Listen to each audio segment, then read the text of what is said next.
আজকে আপনাদের আমি একটা হিডেন ট্রিক শিখাবো, যেটা আসলে কেউ শিখায়নি, যে এই প্রিন্টারের কিভাবে মানে ফন্টের সাইজগুলো কিভাবে ছোট করবেন। অনেক সময় দেখা যায় যে ইনভয়েস প্রিন্ট দিলে এরকম ফন্টের সাইজ ছোট ছোট হয়ে যায়, বাট অনেকে চান একটু বড় করতে, বা কারো ইনভয়েস প্রিন্ট করতে গেলে বড় আছে ছোট করতে চান। সো সেটার জন্য আমি একটা সিস্টেম আপনাদেরকে শিখাই দিচ্ছি। সো এটার জন্য প্রথমে যেটা করতে হবে, পাওয়ার অন বাটন এবং ফিট বাটন একসাথে প্রেস করে ধরে রাখবেন। এই যে আমি এখন দুইটা বাটন একসাথে প্রেস করে ধরে রাখছি। এই যে দেখেন পেপার বেরোচ্ছে। এখন আমরা ফন্ট চেঞ্জ করব। ফন্ট চেঞ্জ করার জন্য কি করতে হবে, এই সাইডে যে ফিট বাটন আছে এটা প্রেস করতে হবে। এই যে আমরা এখন প্রেস করতেছি। এই যে দেখেন ফন্ট কত, 9x16।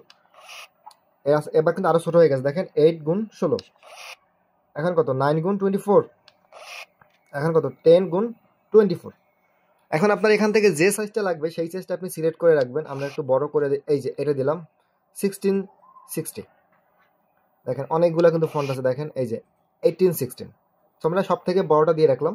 যদি আমরা আরও চেঞ্জ করতে চাই, ফিডে প্রেস করবো। এই যে দেখেন এটা হলো ডিফল্ট ফন্ট, এটা মেশিনে ডিফল্টভাবে সেট করা থাকে। সো আমরা দেবো সব থেকে বড়টা। সো এটার জন্য আমরা একটু ফিড বাটনটা প্রেস করবো, আর একটা ফন্ট চেঞ্জ হবে। 1616 আমরা দেবো 1816। সো আমরা এখন প্রিন্টারটা অফ করবো।